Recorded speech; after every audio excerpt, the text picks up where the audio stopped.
All right, thank you very much. So I will share my screen and then I will go through the presentation. I will try to make it as quick as, oh no, we have translation, sorry about that. So I'll try to be as slow as possible. That's actually the hard part for me. So let me share my screen and let's start getting this conversation through. So I've picked up this title, How to Develop Innovative Medical Technology Products to Improve the Body's Healing and Health. I'm not a medical doctor, I'm a doctor in chemistry, and I work in the medical industry. So I have been facing a lot of interesting things, especially now during the COVID pandemic. I wrote two books. About vaccine. So one is called, both of them are called Answers for Anti-Vaxxers. Part one is called Do Vaccines Work? And part two is not all about money. And part three is Do Vaccines Cause Autism? And because I wrote those books, I got some interesting titles like communist, leftist, and most recently I was called a Jesuit because I wrote those books. So I found this quite intriguing and interesting. And my view on this, and that's what I want to share with you, what and how much the industry in this medical field has contributed in general for human health, and how much we can improve, from our perspective, especially we as Seventh-day Adventists in entering this field, because as you will see, it's not only about diet. You cannot solve every single problem with a diet.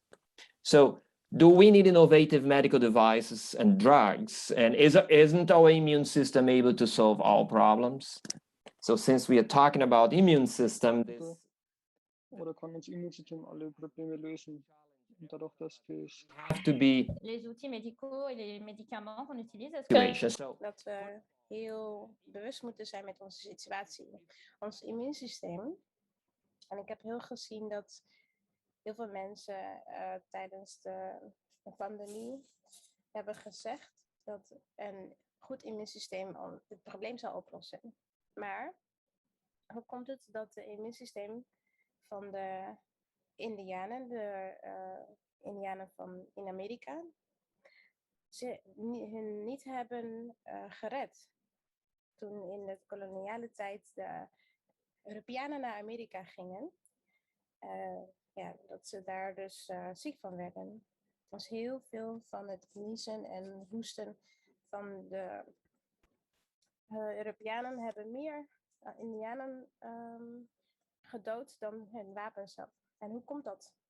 Nou, we hebben allemaal een immuunsysteem, maar we wonen in een wereld die niet perfect is. De wereld die gevallen is in zonde. We zijn niet in Eden, in Hof van Eden. En ons immuunsysteem heeft tijd nodig om infecties te kunnen tegenvechten.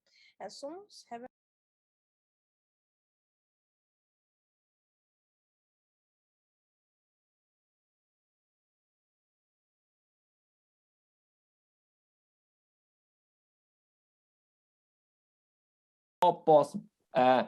all post-birth death, and was a major cause of death from burns. Staphylococcus aureus, for example, was fatal, and 80% of infected wounds, and tuberculosis and pneumonia bacteria were famous killers. So we all know this, how bad it was 80 years ago, 100 years ago. It was really devastating before we developed some of the technologies that we have today. So I worked also in the wound field. I developed devices for the treatment of chronic wounds. And I can tell you, it is nothing compared to what happened 8 years ago. You got an infected wound 8 years ago, you had an 80% chance of going through a gangrene, amputation, and death. So it was terrible. And we improved a lot since then. But anyways, I want to also give this because we have to open our minds and not dilute delusion ourselves. Annie Rebecca Smith, that she was the daughter, the sister of Uriah Smith, very famous guy in our church. Und Annie Rebecca Smith starb in dem Alter von 27 von Tuberkulose. Sie hat viele unserer Hymnen gespielt. At a very young age. Et sa sœur donc est morte très jeune. Ook erg beroemd. This guy died at the age of 54 of tuberculosis. Had 4 children, 3 of them died of tuberculosis. So it was a devastating problem back then. And again, they also had their immune system. They were also like pioneers of our church. They knew the health message. Famous example is Logborough, he was the one who raised the funds to build up Battle Creek Sanatorium. So we're talking about a man, he was a strict vegetarian, he and his wife, Mary, who died at the age of 35 of tuberculosis. It was a crazy time, and we improved a lot since then. And why I'm emphasizing this, because during this time, we had a very hard thing. In Brazil, for example, what you see here in this graphic on the left side is the death of Adventists in 2020 in Brazil.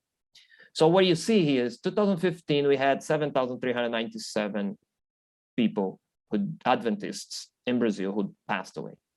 2016, and then 17, 18, 2019. All of a sudden, 2020, we had a lot more Adventists that died in 2020 than we expected. So, because you see, the previous years, those were the numbers. Something not normal happened in Brazil, and especially among Seventh-day Adventists, that so many people died. We all know Corona in 2020 spread like crazy in Brazil. So this is scary. This is really bad. We all said that this happened in Brazil. But what is the scariest part? If you look at the second graph, where we compared the death excess among Seventh-day Adventists in Brazil and the general population of Brazil, what you see is among the general population of Brazil, we had 22% more people dying than expected. But among the Seventh-day Adventists, we had 28%. So Corona was more devastating to the Adventist population in Brazil than to the ordinary population. How come? We in Brazil, we are not older or much older than the general population. We are not much poorer than the general population in Brazil. We do not live in specific places in Brazil. But still, we went through this dying a lot more Adventists than general population because of Corona. We don't smoke. We don't eat pork. And the Adventists in Brazil don't even drink coffee. So they're very strict with our message there too. And how come more Adventists die than the general population? And this comes to one thing. We deny the problem. Denialism was a big thing in Brazil. And a lot of people said, no, we don't need a mask. God will protect us. They went and they made the mistake of tempting God and saying, God, you have to protect me. And this is not what the Bible tells us to do. So this type of thing, I think it's very, very dangerous. And this caused a major problem in Brazil and among many other Adventists across the world who also had the same thought. And I'm sorry to be very critical in this point, but it's important for us to wake up. It's a wake-up call. Hey, what's happened? Because this was not what the church used to do. Adventists were always in the forefront of a message of prevention, preventing problems, avoiding problems. That's why we don't eat pork. That's why we don't drink alcohol. That's why we don't smoke.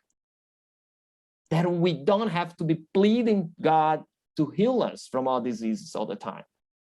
So what happened? Again, this is very important. That's why I want you to open our minds and say, hey, hold on. Back in the Vietnam War, what happened to the Adventist church?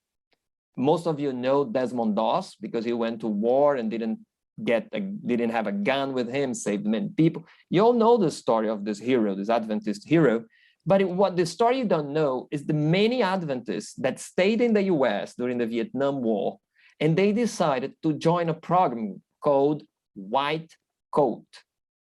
And the White Coat program or project, they volunteered to develop medical products, drugs and vaccines. They offered themselves to be lab rats, so to say. They were willing, like, let the things to be tested on me. And out of this experiment, or out of this time that the Seventh-day Adventists, many, we're talking about thousands of Adventists who didn't want to go to Vietnam War and decided to stay and help in the medical field in the US as volunteers in medical experiments. So those guys, out of them, 4 vaccines were developed and few other drugs. And a lot of products that we use today in the labs and in research were developed out of this program that were tested in Adventists back then. So we were a church, and we were known to do such sacrifices. We came to Corona time, everything switched, and it became very weird. It didn't look like us. So that's why I wanted to bring to this first part here. So let me go then to the medical research, okay? So how is medical research done? And let us wake up a little bit. I want you to learn. I really need you to learn with me with this. Okay, this is a molecule, right? It's a big molecule. So the story of this molecule is fascinating. It's a very fascinating story. It's a natural molecule that happens in the bodies of mammals. So what happened here is, in 1969, this guy, Paul Langerhans, he was a student of medicine in Berlin. So he was studying, and during a lecture of anatomy, he was desiccating a pancreas. And while he was doing this and look at the pancreas, he saw something in the pancreas that the lab book, the textbook, did not have. So he calls his professor and he says, "Professor, look at this. We have some dots here, and I don't know what I don't see them in the book." And the professor said, "Oh, that's interesting. It's not in the book. You discovered that." And those things are called today Langerhans islets, the little islands of Langerhans after him. He didn't know what was that good for. He discovered that, but he had no idea. Time passed, and then another German scientist called Oskar Minkowski, 20 years later, decided to run a very interesting experiment. Minkowski removed the pancreas of a dog, and he observed what happened. The dog was living normally, had a normal life without pancreas. So he didn't know, he tried to understand what is the pancreas good for. Until the owner of the dog noticed that the dog, every time the dog peed, the ants, those insects, would run to the urine of the dog. And he commented to Dr. Minkowski and said, "Man, something weird. Every time the dog pees, a lot of ants go there." And they was like, "Oh, there is an accumulation of sugar. The absence of pancreas caused this." So it was still a question of what happened. So time passes, talking about like 30 years later, in the US, Frederick Banting, this doctor in the US, decided to do an experiment. He removes the pancreas of a dog, and this time he takes the liquid from the pancreas of a cow and he injects in the dog. So what he noticed was this time the dog no longer had the sugar urine anymore. So he thought it is able to fight diabetes by removing the liquid of pancreas of an animal and inject on the other. Same year, he goes to Toronto on vacation, summertime. He meets Professor MacLeod and tells him, "Hey, I did this experiment. What do you think? We repeat the experiment in your lab now. We may be onto something very exciting because diabetes is a serious problem and we don't have a solution. Back then, we didn't have many elderly people suffering with diabetes because most of them died at an early age. We had a lot of children with diabetes. So these two men decided to run an experiment, but they needed help in the lab. So MacLeod says, I have to get someone to help me here, but I have two students. And of course, summertime starts. Toronto is a very cold place. People want to enjoy summer. How am I going to convince them? So he brings both students and tell them, look, one of you has to stay to run this experiment with me. And then they toss a coin and one guy lost and he had to stay, and his name was Charles Best. He lost, had to stay in the lab, won the Nobel Prize later because of that. And these three men started repeating the experiment, doing this, and they saw that indeed, if you remove the liquid from the pancreas of a cow and inject in the dog, you remove the problems of diabetes. So they then invited another scientist called James Collett, was a biochemist, and said, hey, we need your help. We need your help to remove this and purify the liquid, which was insulin, of course, they were dealing with, to purify that we can test in humans. We're talking about everything is in one summer, 1921, exactly 100 years ago. So these four men go to the lab, work hard, purify the material. They try in one child of the streets of Toronto, and the child had an allergic reaction. They go back to the lab, purify further, go back to the child, inject again the insulin on the child, and the child didn't have the typical symptoms of diabetes anymore. You know, he was no longer tired, he was no longer having vision problems. And they were like, wow, we found a solution. They go back to the lab, prepare a high amount. They run to the sick kid hospitals in Toronto. They go across this corridor. They enter the hall. They had a big hall where all the children with diabetes were sit there lying on beds, waiting to die. Their parents were sitting around those children. The children were already in coma when this four men entered the room with needles and injections in their hands, and they started injecting every single child in that hall.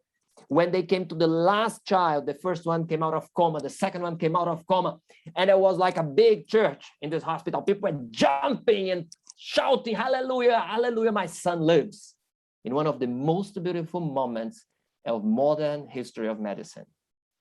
Do you understand the pleasure it is to be able to save lives with something like that?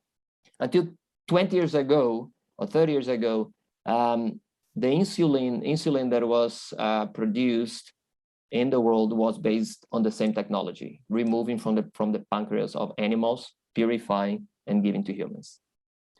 And it's still a serious problem, but life is way better today than it was back then. However, in the time of Langerhans in Germany, 1869, the biggest problem Germans were facing was not diabetes. The biggest problem Germans were facing back then was diphtheria. Diphtheria was this big problem when children, these infections that caused their throats to be blocked and they would die. As a matter of fact, they were dying one of every 5 children or so were dying. It was a devastating problem. They had no idea how to solve it until the emperor of the German Empire at that time, actually was the Prussia side and the northern part of Germany. He brought together a group of scientists, and this was the group that he brought together. He said, we need a solution for this problem. Our children are dying of a young age, and we see them choking to death because we don't know what to do. Please find a solution. And this 5 men, Emil von Behring, August Wassermann, Kitasato, Richard Pfeiffer, and Paul Ehrlich, these 5 scientists sat together, started working hard. And in 4 years, they went from having no clue what to do to a solution. They started to inject the toxin in the blood in animals and letting the animals produce an antitoxin. And they started in 1890, and in 1894, they started injecting in people. And what you see in the graphic here is the drastic reduction in death rate due to diphtheria in Germany right after the introduction of this product. So this was the basis for 1920, the development of the first vaccines against diphtheria produced by a French veterinarian called Ramon. So he was the one who came up with the modern version of the diphtheria vaccine. So what we see here is two examples of how medical research can go along and solve big problems. Diphtheria was a deadly problem, and we almost don't have it today. And we don't have today because of vaccination. You know, I don't know how many people here listening to me maybe against vaccine or don't understand, but you have to understand one thing. We don't have this problem anymore. As well as measles, mumps, and pertussis, poliomyelitis. This was life before the vaccine against polio. I come from a country that when I was born, the vaccine was not yet there. Dort, wo ich in der Zeit meine Où il y avait la polio. Et certains de mes amis moesten op deze manier naar school. Als ze picture of a hospital in the US dealing with polio, using the so-called iron lungs. Those were devices that the children had to be placed inside. We don't have these things anymore. They just don't exist anymore because vaccination was enough to wipe this big problem. So, although vaccine and other drugs have immense contributions to the general health, we are far from good. So we are defeated every single day. Every day we have a problem in the medical, in the emergency room, and we have, like, it's really devastating. We do great things, and I'm lucky to be able to work in this field, developing things, and having and seeing the results. We have a lot to do. So how to develop innovative medical technology products to improve body healing and health. And I'll give you some personal examples, and then we can definitely come to questions. So the first product that I helped to bring to market was a spray to treat chronic wounds. That was called back then Curactive Derm. So we sold the company to another company. They changed the name later.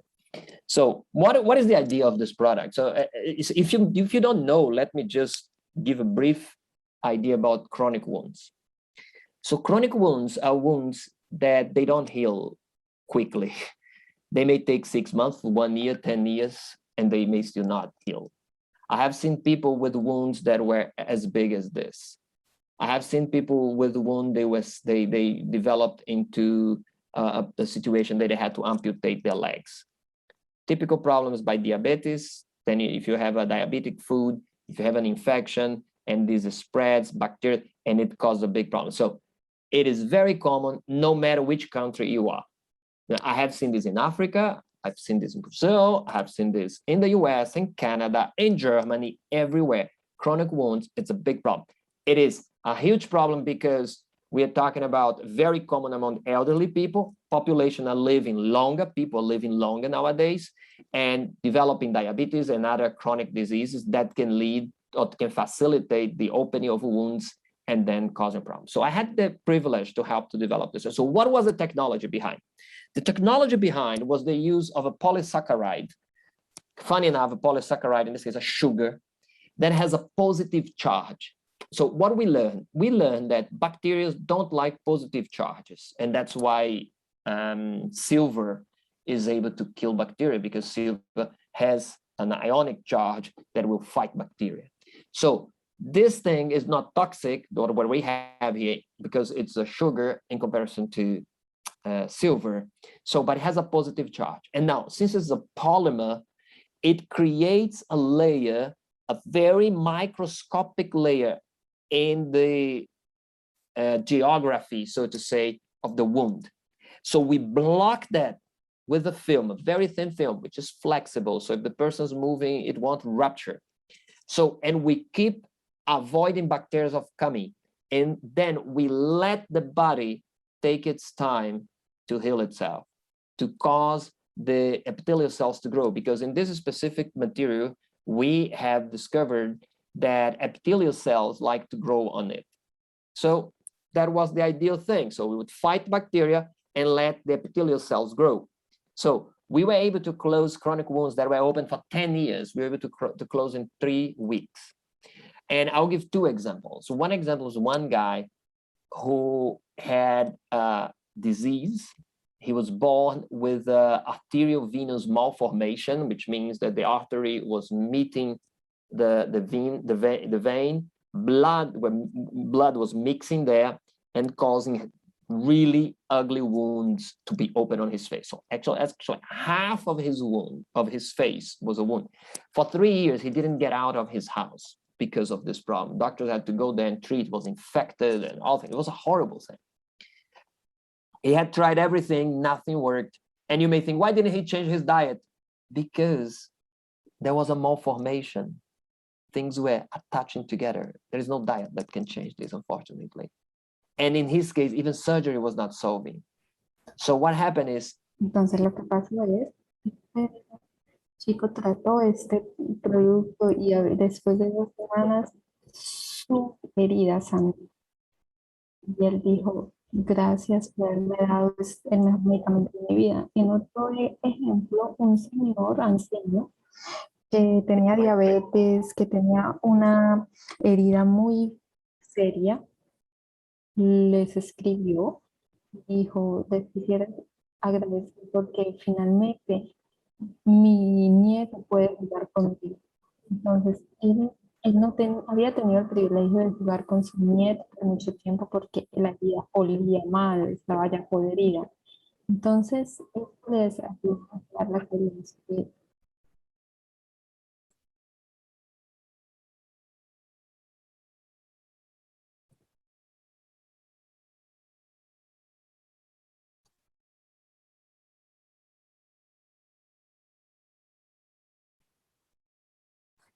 Entonces, fue posible tratar estas heridas con este spray. Pensemos en una persona con diabetes que tiene heridas abiertas, no puede hacer deporte, no puede ir a las piscinas, no puede compartir con su familia, le da vergüenza porque causa pena, causa vergüenza. Nosotros, como adventistas, deberíamos compartir este mensaje de salud para ayudarle a la gente a tener esta salud de regreso. Por eso yo me sentía muy fascinado cuando fue posible para mí desarrollar este producto. El segundo ejemplo es un elemento mucho más complicado, más complejo. Es algo donde se reconectan los nervios en la mano. Muchas veces hay accidentes, muchas veces hay accidentes en las manos. Entonces pensemos aquí en Alemania, que a veces la gente en verano va y corta la leña y mientras corta la leña la sierra les corta parte de la mano. Entonces hay que llevarlos al hospital, hay que llevarlos con hielo y bueno, de todas maneras las personas vienen al hospital y el doctor va a tener que tratar de reconectar los nervios.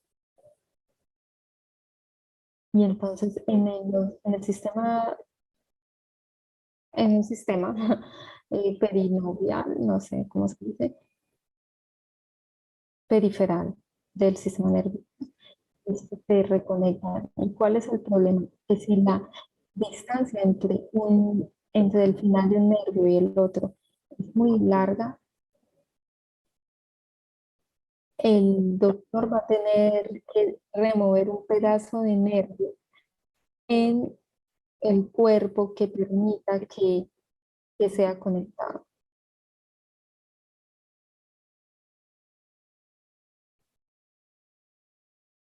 Pues para resumir la historia,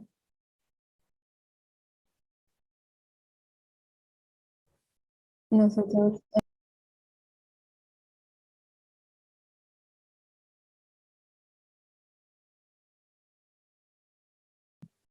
and put the nerves inside the tubes, that the nerves have the ideal environment to grow.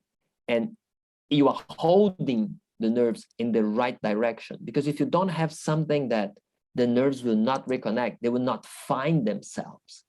You know, they will just grow elsewhere, but you need this in order to create this bridge. So, and now I want to tell you one thing.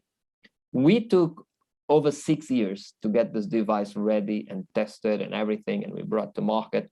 And today is kind of a standard product in the German hospitals, although it's sold everywhere in Europe, but in Germany especially, it's very common to be used in work-related accidents.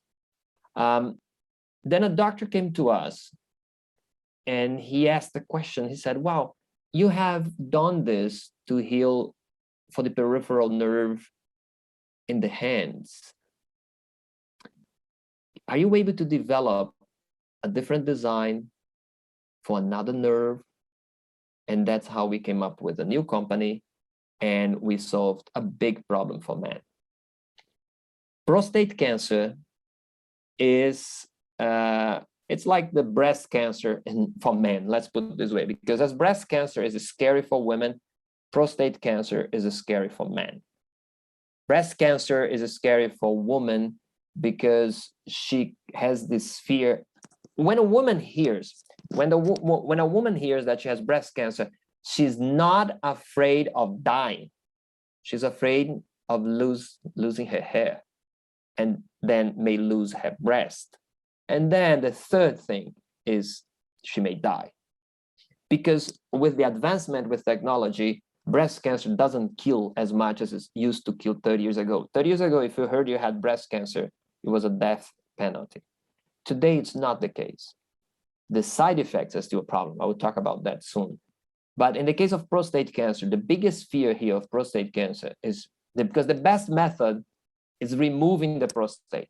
If you remove the prostate, you have like 95% chance you never get the cancer back. The problem is when the doctor removes the prostate, he damaged those nerves here, the so-called neurovascular bundle. These nerves here, they are damaged during the surgery. What happened? Right after the surgery, you are impotent. And sexual impotence will become a problem for the next 3 weeks, a year. It depends how badly damaged it was. But it's a big problem. In Europe, 5% of men will not do the surgery. They would rather die than taking the risk of becoming impotent. Although when you die, you are impotent anyway. But in Canada, in the west coast of Canada, 11% of men will not do the surgery. They would rather die than doing the surgery because they're afraid of this problem, becoming impotent. So this doctor came to us and then said, why don't you invent something to make these nerves work? So remember, it took 6 years to develop the first product and bring to market. Next year, we had a new version of that in the form of a membrane that is brought to be tested in Europe among patients. So what we have now is 70% of our patients that went through the clinical trial with this membrane, 70% of them are potent again in 3 months. Different from the patients who did not have, and they were potent again, 70% in 1 year. So between this, there is a big thing. And you have to understand how important it is, because it has to do with the fact that you are men. And you may think, no, but impotency or prostate cancer thing when you are old. No, 10% of the new case of prostate cancer is below 55 years old. So we're talking about people who are sexually active. And that's why it's so important to understand this, to have this in mind, the importance of new technology and to be able to bring it to market as quick as possible. We learn from the previous experience, the previous product, we transfer the technology to a new application. And that's how you can do it. Some people say, oh, you cannot take the development of a product too fast. Yes, you can. Remember, these guys in the 19th century, Kitasato, Wassermann, and von Behring, they did it without computers in 4 years, without computers, without internet. They did it in 4 years. Imagine today, with all the advancement we have, it is possible to make things way quicker. Okay, it's very important to have this in mind. So another example I want to give from the things that I have been working. I was talking about breast cancer, and this is a very special case for us to discuss today, especially in the context of having our immune system, a natural healing power, and everything we have. So, doctors have realized that indeed we have overtreated, overscreening women for breast cancer. So what happened is, chemo or radiotherapy or surgery, they're very effective to fight cancer, but their side effects are still a big problem. So there is a new trend now, because we know a lot of cancers that you have, that I have, our body may get rid of it. The problem is if the body cannot get rid of it and the thing spreads, becomes bigger, and then cancer will just take over the other parts of your body and you are dead. So there is a new area now where we do the following. We mark the lesion. We put a little marker, for example, in this case here, 5 millimeter long or 8 millimeter long piece that is implanted in the breast of a woman close to the tumor. So you are not 100% sure if your body will get rid of it. So what we do, we follow up. This type of marker, we call it marker, breast marker, they already exist since many years, but they are made out of metals. Usually, most of 90% of them are made out of metals. Imagine like a 0.5 centimeter long little nail that's implanted in the breast and stays there. But because it's a metal piece, it is very hard. So when a woman touches her breast, she can feel it. And because it's hard, it can migrate and leave the original place. The idea of the marker is that you can follow with imaging technique, either mammography or ultrasound, that you can follow the place, and you can go every month or every 2 months to the doctor. The doctor looks, is the tumor growing? Is the tumor reducing? How is that behaving? And if it's growing, say, okay, we have to get rid of it. But what if it's reducing size? You may not have to do much. So this is another thing, or you can even associate this with other techniques, other treatments that you can follow what's going on with this, with the lesion or with the tumor. So what we did here was, instead of a metal, we created a hydrogel sort of marker that has 3 advantages, or 4. First of all, it's not metal, so the woman doesn't feel soft. Second, it doesn't migrate. Because it's soft, it cannot penetrate, it cannot cut the flesh, it cannot cut the tissue and move. So it stays in place. So it's very important. Third, it is, because it's a hydrogel, you can easily see with ultrasound. And why is that important? Because almost all markers in the market, almost all of them, are made for mammography. And if you are a woman and you have done a mammography, you know it is not the best thing to do in life. So it squeezes the breast, it hurts. So with ultrasound, you have a radiation. So with ultrasound, you don't have this problem. So it is painless. You don't cause any problem. So it's easy to use. Any doctor can have access to an ultrasound. So we are solving this. And in the end, this product is made biodissolvable. So after sometimes your body will get rid of it and you have nothing there once the tumor is gone, or if you decided to remove.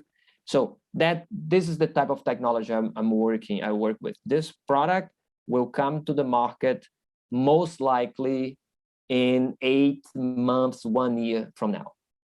And in the end, I will brought the last example of a company that I helped to start. We are still working on this. It's called Native Health. It's based in Brazil, actually.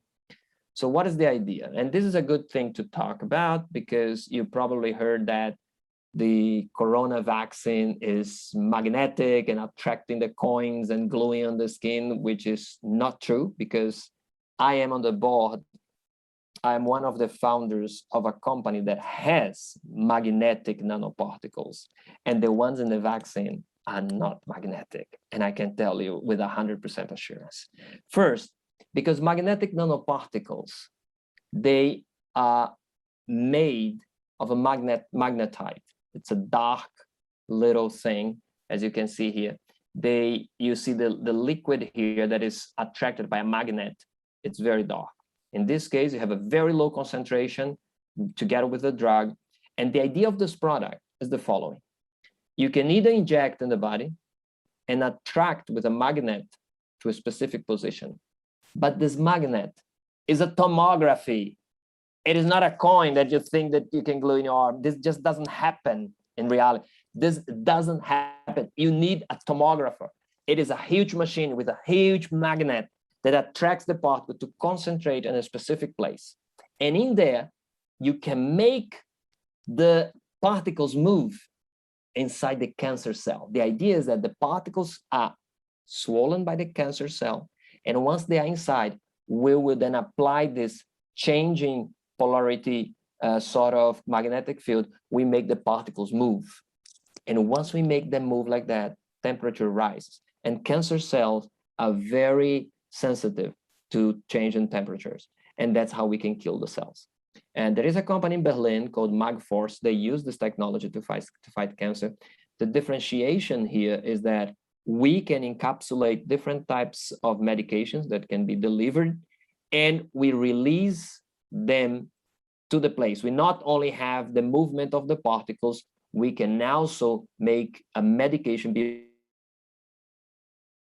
released inside the cancer cells. The other advantage of this technology, that's what we are working hard, is to be able to apply from the outside without going inside. We do the so-called transdermal delivery.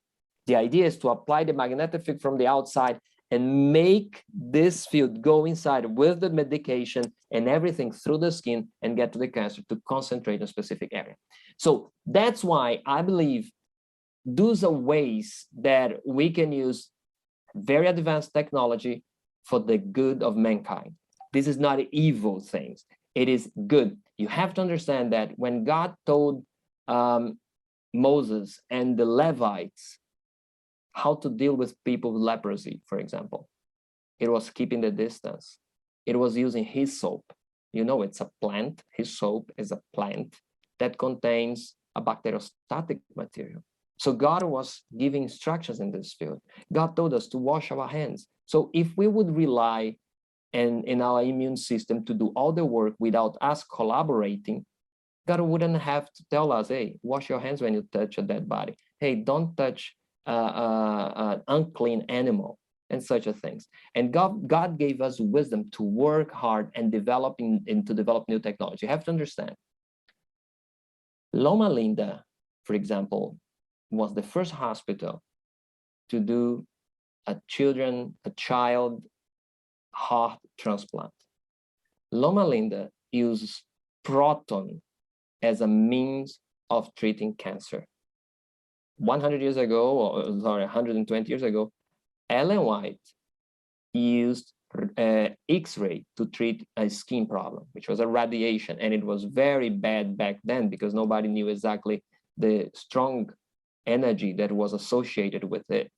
So we are not forbidden of using technology. I mean, some people think we should stay in the 19th century or beginning of the 20th century. We have to make use of the technology that are at our disposal, as long as they don't go against our principles. We have to make use of them and improve them and make life better. I mean, I think about this guy in Brazil when we were having children dying of diarrhea like crazy, you know, and people are dying with diarrhea like crazy every day, and nobody knew how to stop that. This guy came with 1 spoon of sugar, of salt, and 2 spoons of sugar in a liter of water, and started giving to the children. The sugar was sweet. The children didn't have a problem to swallow.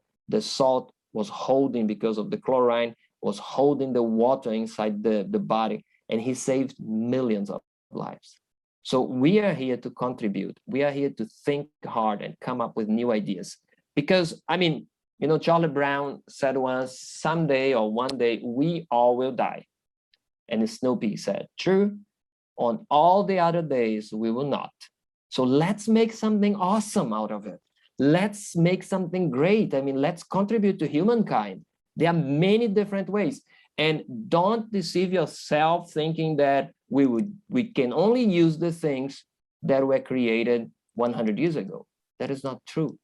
You know, we have to further develop, we have to make something bigger. We know a lot more today. Actually, our responsibility today is way bigger than the responsibility we had back then when our pioneers started. Thank you very much, and I'm looking forward to your questions.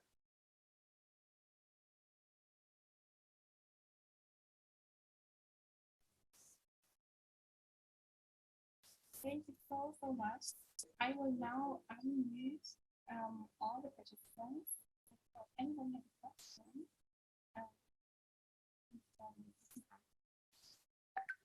I'm actually not listening what you said.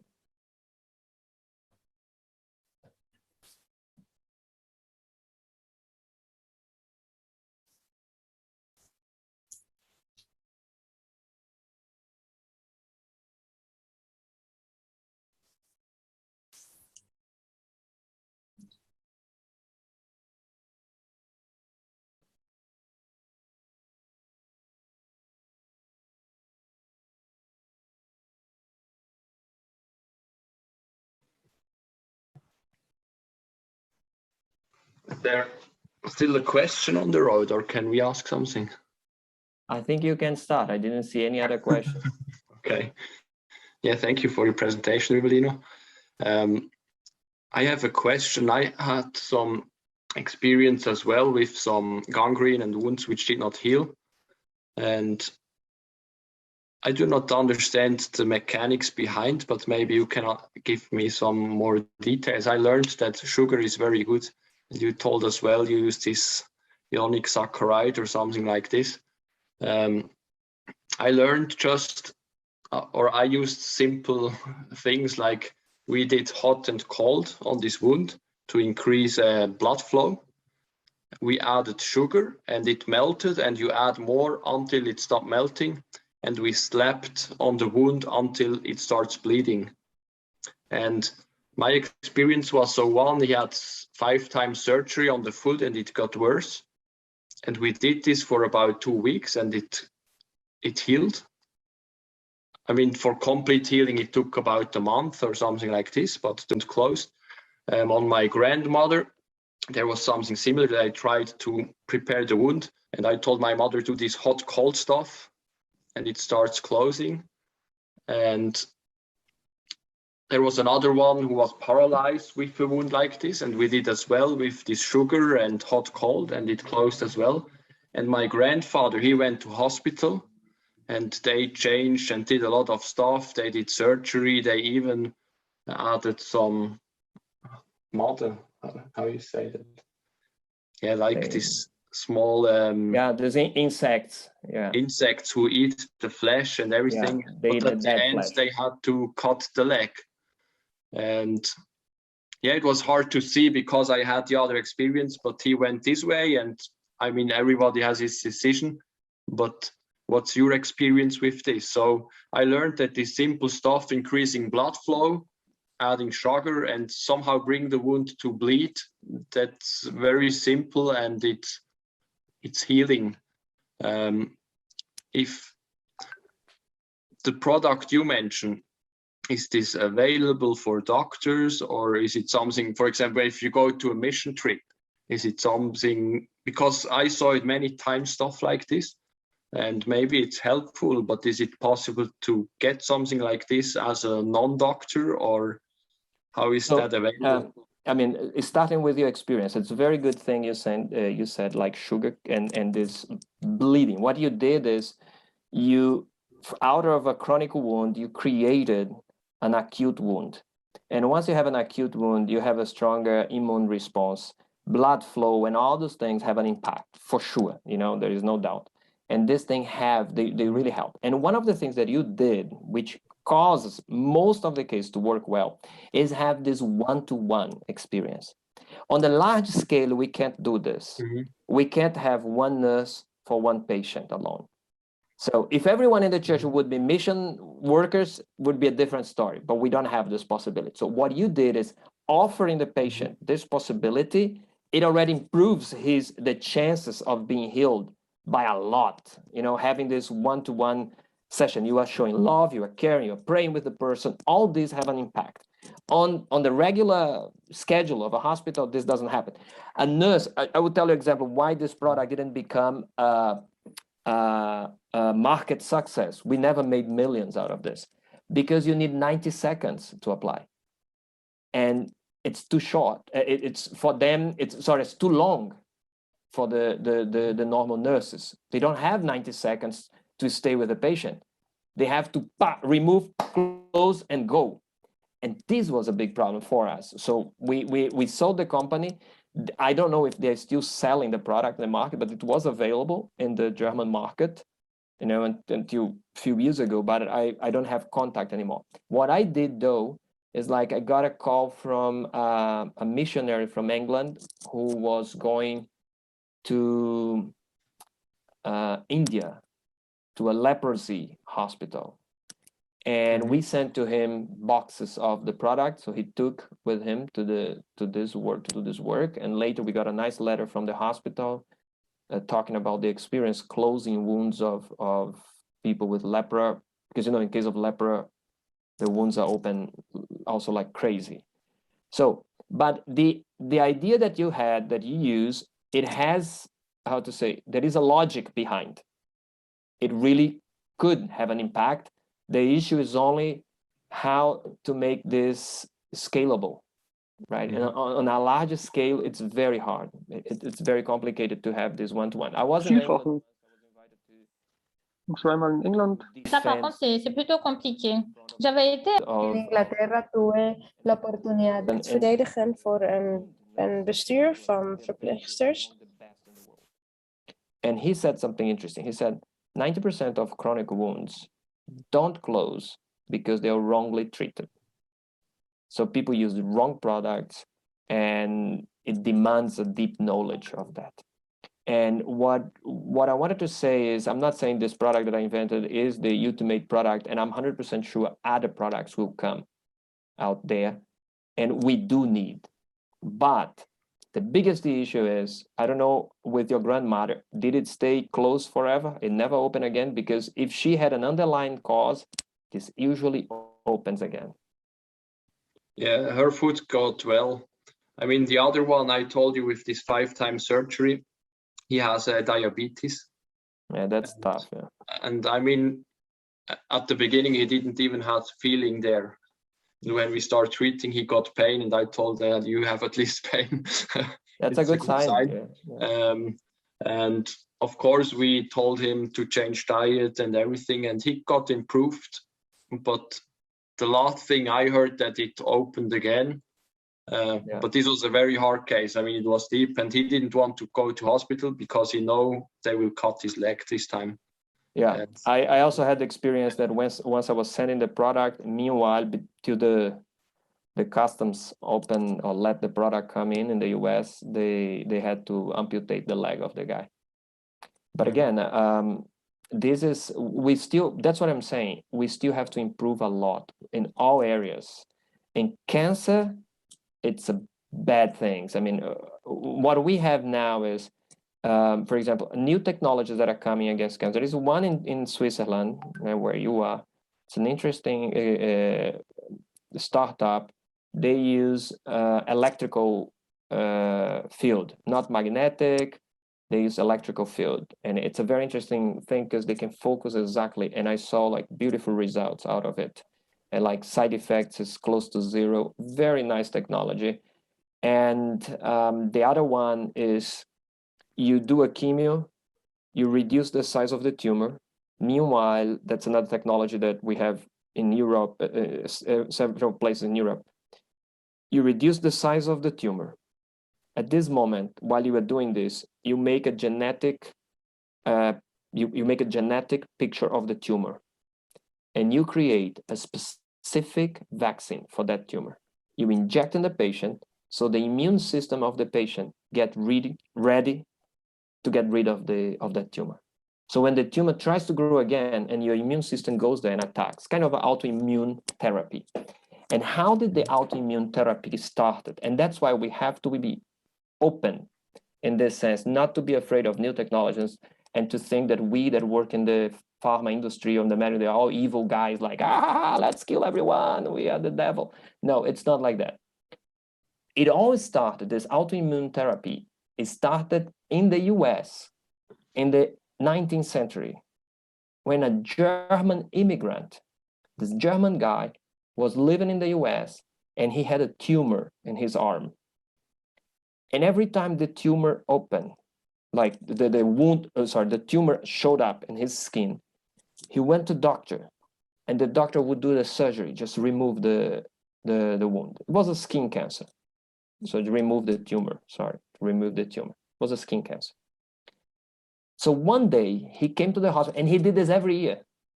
One day he came to the hospital and the skin cancer was close to a wound that was open and infected. He had an infection on the wound. And the doctor who was treating that day, his name was Colley.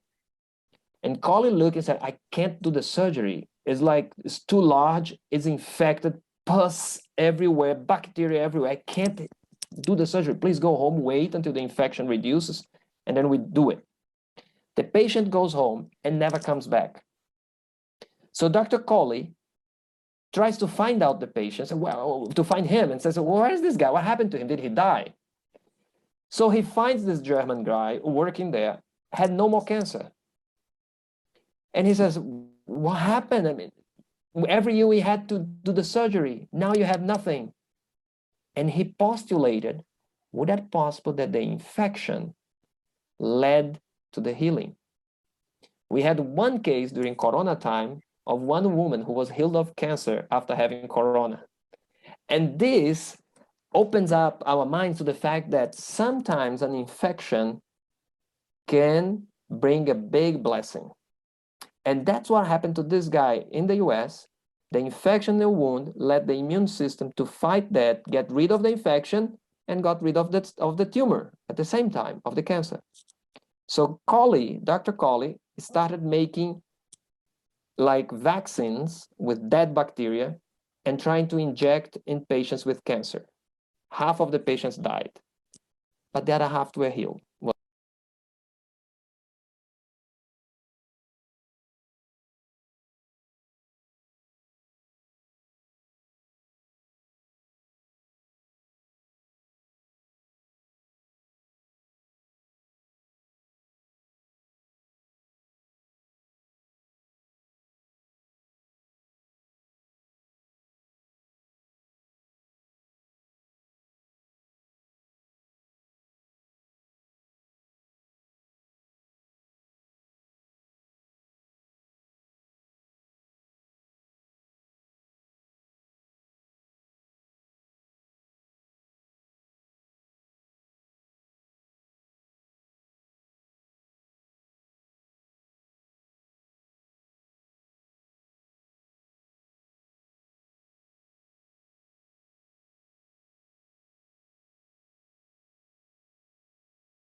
Mm-hmm. Is there any other question? But nice to see you again, Urs, and your wife. Same here.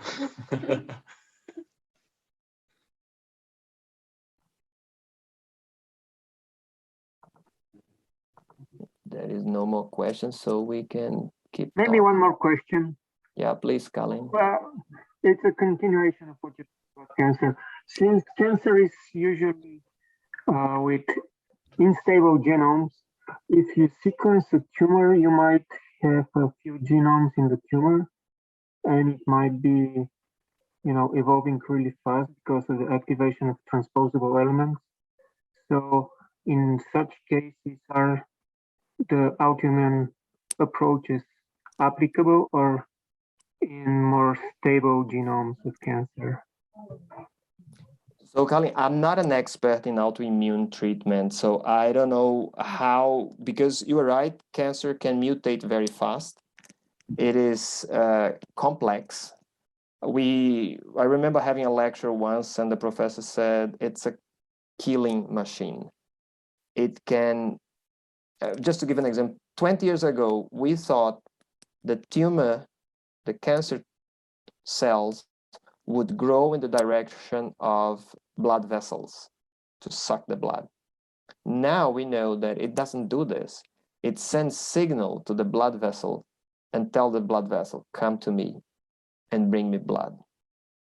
So they're extremely intelligent.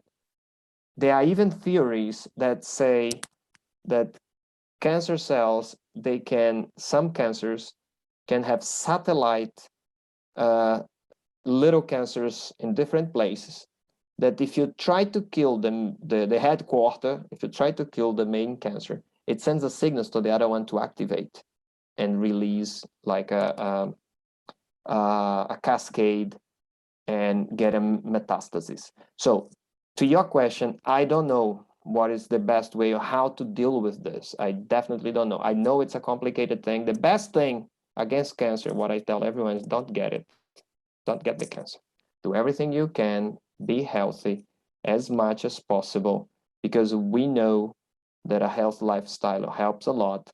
You know, I mean, those are the basic things that we do as an Adventist, but still, we are dying of cancer.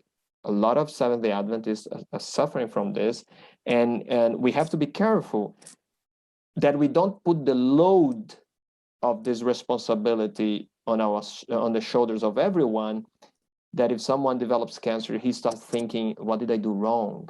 You know, is God punishing me? That a lot of Adventists go through this or lose their faith. I know a lot of people lost their faith when they got cancer. No, I was always faithful to God. Why did God allow this happen to me? But so that's why we have to understand we live in a sinful, fallen world. It is not, we cannot expect everything to run fine.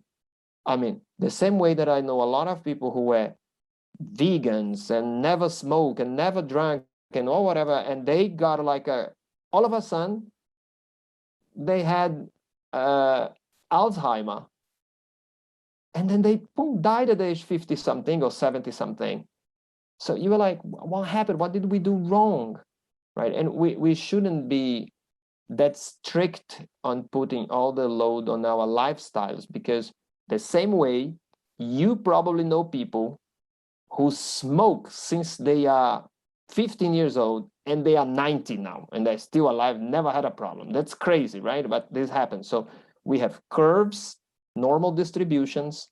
Some people fall outside this. We don't understand all that. We have to be humble. And as much as we can, let's fight cancer, let's prevent, but prevention will not work in 100% of the cases. This is the fact. So we have to understand, we do our best, let's get as close as possible to not get in the problem. But I know I didn't answer your question, but it's just because I don't know how to answer that question. Yeah, okay, thank you. Thank you.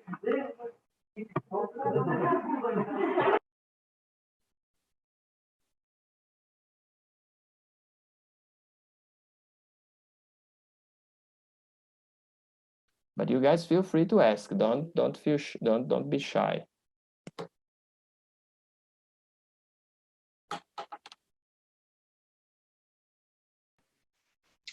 I have a question. Yeah. At the beginning, you mentioned something about the coronavirus. So I just wanted to ask, are there some studies about how healthful living does help against or with a corona infection? I mean, what we know, I guess your name is Benjamin, not Yes. Pamina. No. Benjamin, what we know is indeed there was one study at least that vegetarians had suffered less with corona, at least. than non-vegetarians. That's what I read in one of the papers, but I didn't go into the details of that. And there was this widespread information that vitamin D played a major role on the effect of corona. So that means the more vitamin D you had, the less infected you would be, or you had a lower chance of getting or dying of that. I find this fascinating. However, we shouldn't, again, not jump into conclusions that vegetarians will not die, because I know, and I come from Brazil, I know a lot of people, and I have many friends who died of corona, and many of them were vegetarians. And a lot of them were not. These guys who eat meat every single day and they had corona and they survived, had no problems. So it's a very complicated thing. So the statistics, that's why it's important to look at larger numbers in order to see the statistics and how it works. So what I know is that if you have a better lifestyle, of course, you are better prevented, especially obesity. Obesity was a big thing. Obese people who got corona was, I even had a graphic showing two things interesting. If you are, there was the perfect body mass index, right? And if you are way above that, you are too fat, the chance of dying of corona was very high. If you are below that, you are also at risk. And that was the interesting thing, because it was also related to some people who did not have enough maybe energy to fight the infection. So that's why we have to be careful in this sense, to jump into conclusions and how we perceive that someone is healthy or not. But for sure, if the healthier you are, the younger you are, the less risky corona will be. But it's how healthy are you? You know, it's a question that I'm always asking all of us. I did a blood test, and you know, I'm 1.73 meters. I'm at 1.73 meters. You know how heavy I am? I'm 59 kilograms. I'm really light. And I did a blood test and I had a high level of cholesterol. And I'm like, I'm vegetarian. What is going on here? So there was a problem, an underlying problem that was causing the production of cholesterol. And this could be related to anything from not sleeping enough to looking at too much at screens. I don't know. There are too many things that could be related and you just don't notice. And this thing just can catch you. And you have to look, hey, I could have had a problem, you know, if I had corona, for example, because of different things, some cascade that they create. Back to the vitamin D. The region in Brazil, the northern eastern part of Brazil, where it never rains, basically, like this picture behind me, it's like I'm in the northern eastern part of Brazil, you know, sunny and so on. We don't have a problem with vitamin D there, but a lot of people died of corona. And among the native Indians of Brazil, man, those people walking naked there in the forest, vitamin D is not a problem for them. And a lot of them died of corona. And they were also young. So that's why we should be careful. I mean, the best thing is don't get sick. You know, do everything you can not to get sick. And I would even say get vaccinated. And I know a lot of people don't like me because of that, but I'm telling you, the probability, just work with the statistics. You know, look at it.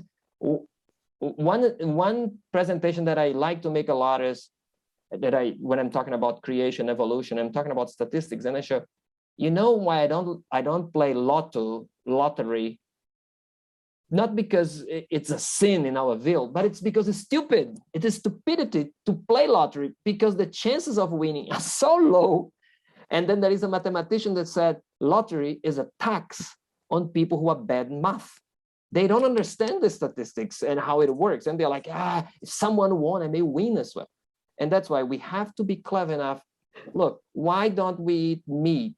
A lot of Adventists don't eat meat because they love the animals, but most Adventists, they don't eat because the statistics show meat eaters who have more problems. Health problems are clearly there. You can see them. You know, it's not complicated. So if you have a health problem, an underlying problem, you get corona, you are in a bigger problem of developing something. But unfortunately, there are not many studies out there comparing this.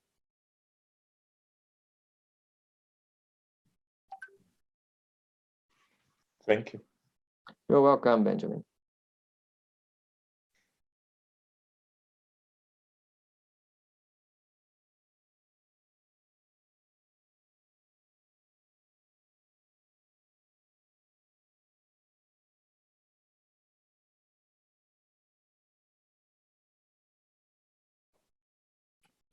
So people are either quite understood everything or they didn't understand anything.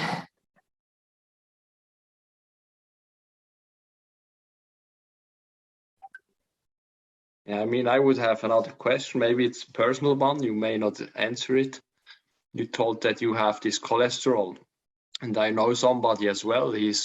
I never thought he would have this high cholesterol or high blood pressure. Did you find the cause? And can you give some tips?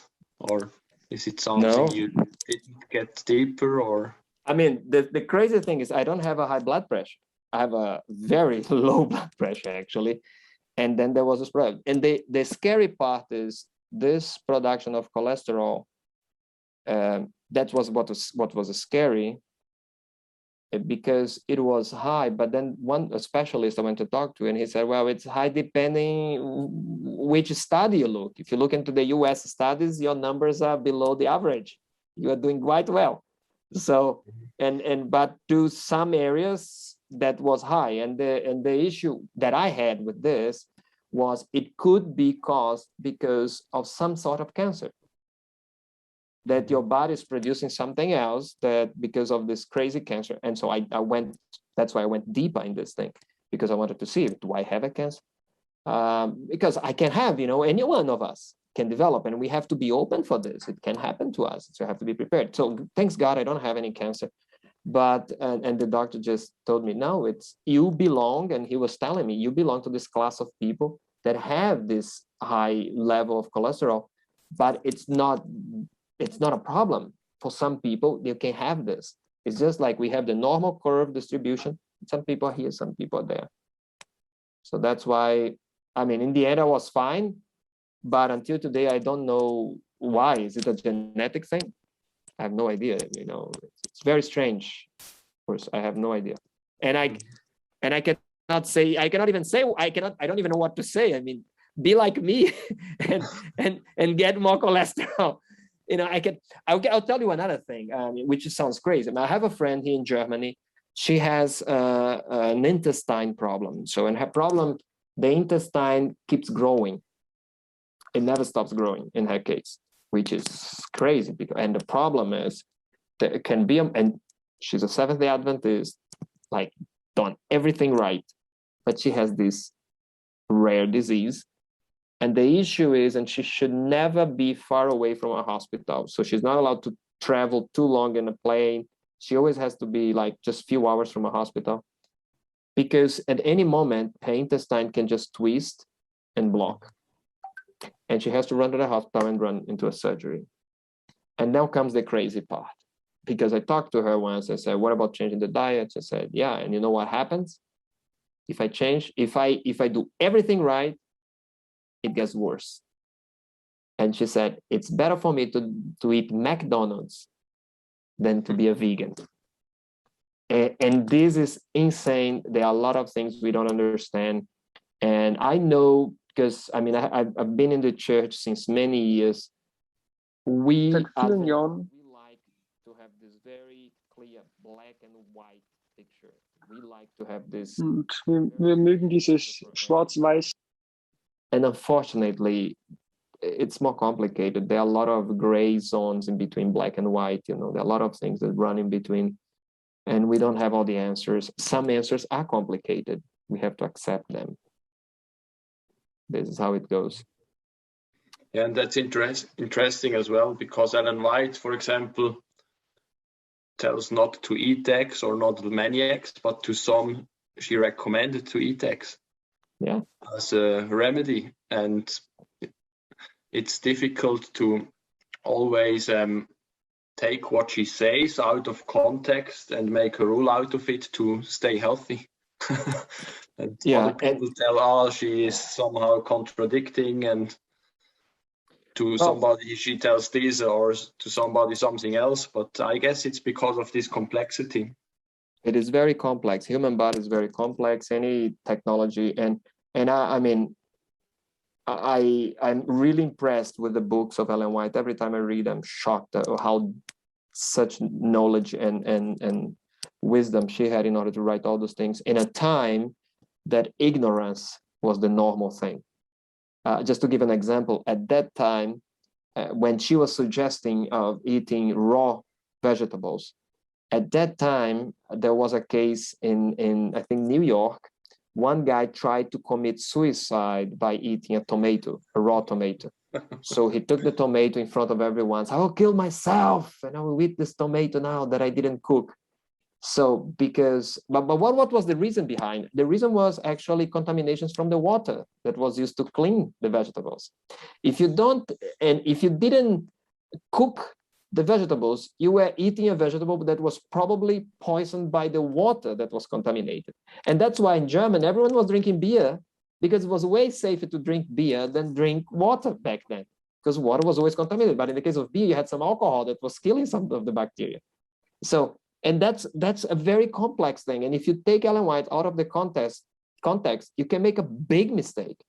I saw a pastor recently posting something from Ellen White, and I look at him and said, man, if you do this out of the context, you commit a crime, because anyone can come and say, look, Ellen White told Christians should not buy bicycles. And pretty much every single Adventist in Europe has a bicycle. So are we all sinning if you take out of the context? You know, when she said that, there was a context for this. It was very important. You know, bicycle was an expensive thing, and it was a luxury thing, and some people were buying it, and she criticized it. That's not things for a Christian. I mean, as she would criticize today a Christian who is buying like super expensive cars and showing off. I'm sure she would. And that's why taking her out of context caused a lot of problems. We have to be more, as we would do with the Bible as well. If you take the text out of the context, you make a big mistake in the Bible as well. So I have to be careful.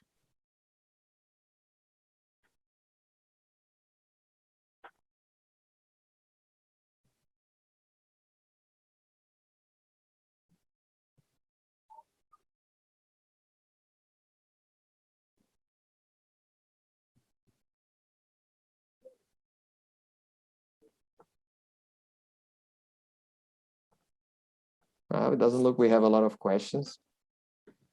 Perhaps another question. Yeah. You showed us now several examples how you developed some medicine or some ways to heal persons. How can somebody perhaps who is young, what would you recommend that a person can get to be or can start to be a developer of new ways for medicine? So what education can he do and so on? Well, very interesting question. Thanks a lot. I went through the chemistry path. I started first material science and engineering, then I did a master in chemistry, and then my PhD in chemistry. So the introduction that was made about myself was a little bit twisted. So I actually studied in Germany and then went to Canada, and there I started my first company. And then I came back to Germany and I started my second company in Germany. By the way, in the same incubator together with BioNTech. So BioNTech was in the same building. So I knew the scientists at that time and so on. So they became millionaires and I didn't. So too bad. So the thing is, it doesn't matter which road you choose. But one thing that would help a lot is that if you have firsthand experience, you know, if you go even helping a nurse, helping a doctor, cleaning stuff, you started seeing things firsthand. And once you get like this firsthand experience, you will notice things that don't work. I was invited once to give lectures about development of medical devices. And what I did was I split the class in groups. So each group had 5 people. And I told them, so the course was supposed to last 1 week. And I told them at the end of the week, every group will have a new product that doesn't exist. and you will see it's not complicated. And we had people from all different backgrounds, from electrical engineering all the way to nursing and so on, and economists. So what you have to do, Benjamin, is if you are not having experience and looking what is not working, because if you go to the hospital, man, you just have to enter and watch one surgery and you will see a mess. The amount of things that don't work, you know, a lot of things is just like, why that?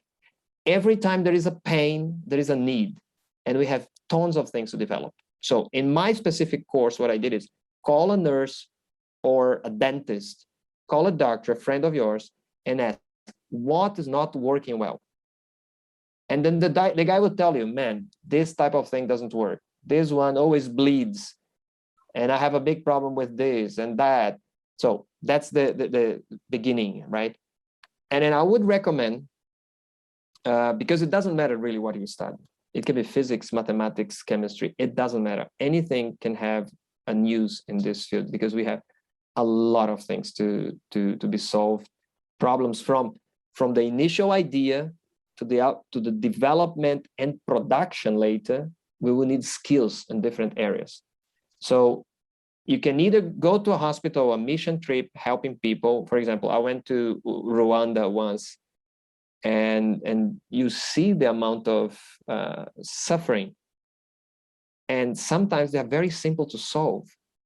For example, a soap would be enough to clean the hands and avoid infection. But people just didn't have. So what if you make a little company there producing soaps? So it's a very simple thing, but it has a major impact. So it's just one example. But then you have the culture thing, how to make people wash their hands. You know, and all those things have an impact. So if you can't do this, then try to work for a company or a lab. There are enough universities. It doesn't matter where you are. Look for one university and tell them, look, I would like to be a volunteer here at your lab. Even if it's just pipetting the things, let me help. I mean, you don't have to pay me anything. I just want to gain experience. And over time, and that's what I would recommend, after you get like few months or 1 year or so of experience in this specific field, start your own company. Like develop your idea, write a little project out of it, look how big the market is, and start your own company. Look for investors. That's what I have been doing since 2004. So I have the chance to bring many products to market. I'm very glad I did. I didn't show all the products that I had the opportunity to bring to market. It doesn't mean you will become a millionaire, as in my case, I didn't. So, but the pleasure you have of helping people and having this feeling, wow, because I mean, as a medical doctor, you can treat a lot of people, but you are one at a time. When you have a chance to develop technologies and you have people using the technology, you can reach further. And that's why I like it. That's why I'm very excited about that. There are people like surgeons, they love to do the surgery. The guy is that, I mean, the guy understands this. And I'll give an example. You may be a computer guy. And I'll give one example that then I close this answer. I was in Italy in a conference. By the way, 2 days before the Corona thing broke up in Italy, I was inside a hospital in the northern part of Italy, like 2 days before the whole thing exploded there. We were in a conference and there is this little startup there. You know what they did? Very interesting thing. Most radical prostatectomy surgeries today in Europe, like in Europe is almost 90%, and in the US is 100%. Radical prostatectomy, like the removal of the prostate, is done with a robot. Most of them Da Vinci robot. The doctor, he sits in front of a software with joysticks, and a robot does the surgery. So they put the arms of the robot inside the patient, and the patient can be in Italy and the doctor can be in Miami, you know, and he will operate and do this. It's an amazing technology, works very well. But then this startup in Italy, what they did was like computer guys. They took the images, the MRI images, the magnetic resonance imagings. They took the images of the patient, and what they did was the doctor, like the assistant doctors, will put the arms of the robot inside the patient through holes, inflate the patient with a gas, and the robots will be there, and the doctors manipulate. So When you see this, you see like a tissue, a lot of blood, and you have to cut. So what this company did, they take the images that were collected during the analysis, and they make in like in virtual reality. So the doctor press a button, and he sees on the screen the inside of the patient, like behind the tissue. So he can cut following the lines of the image in his screen while the robot is cutting exactly what the doctor is doing on his video game, sort of.